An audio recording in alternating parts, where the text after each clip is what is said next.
রসুল পাক সাল্লাল্লাহু তাআলা আলাইহি ওয়াসাল্লাম এই সূরা বাকারা শরীফের মধ্যে যে আয়াতুল কুরসি রয়েছে, ওই আয়াতুল কুরসির ব্যাপারে অসংখ্য হাদিসে পাকের মধ্যে ঘোষণা দিচ্ছেন।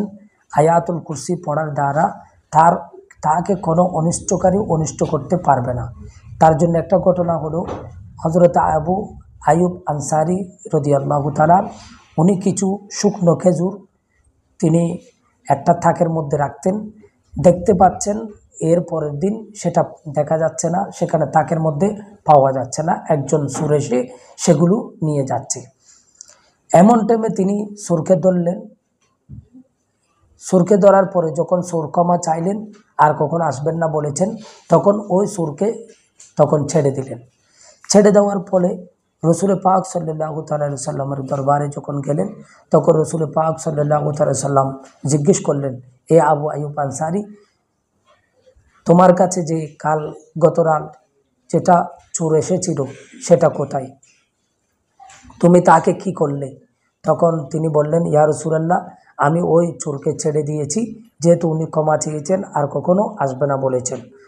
তখন রসুল পাক সাল্লাল্লাহু তাআলা আলাইহি সাল্লাম বলছেন, এ আবু আইয়ুব আনসারী, সে তো মিথ্যাবাদী, তোমাকে মিথ্যা বলেছে, তার অভ্যেস হলো মিথ্যা কথা বলা। সুতরাং তিনি তুমি দেখো, আবারও তিনি আসবেন।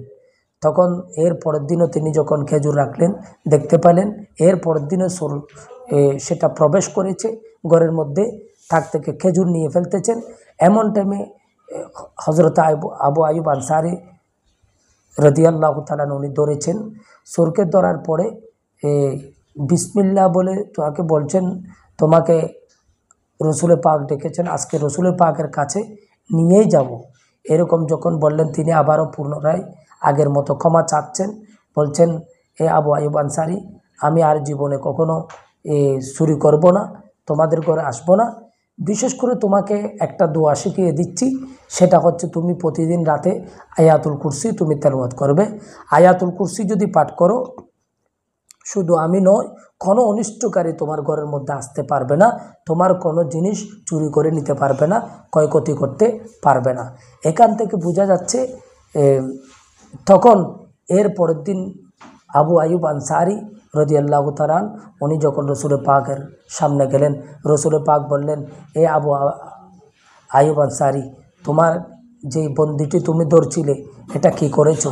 এটা কোথায়? তোমার বন্দিটি কি করেছিলে?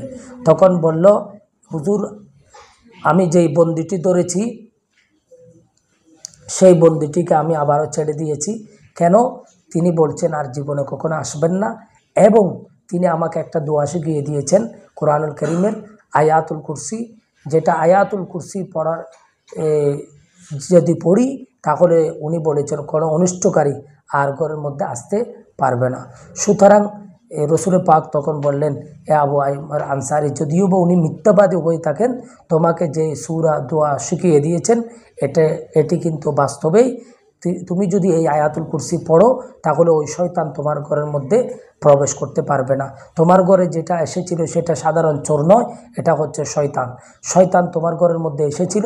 সুতরাং কোনো অনিষ্টকারী এবং কোনো চোর, যে ব্যক্তি আয়াতুল কুরসি পড়বে, তার ঘরের মধ্যে চুরি করতে পারবে না এবং চোরের মাল নিয়ে যেতে পারবে না। সুতরাং আমাদের প্রত্যেকের উচিত ঘুম যাওয়ার আগে বিশেষ করে আয়াতুল কুরসি পড়ে শরীরের মধ্যে ফুঁক দেওয়া এবং আয়াতুল কুরসি পড়ে ঘুমানো।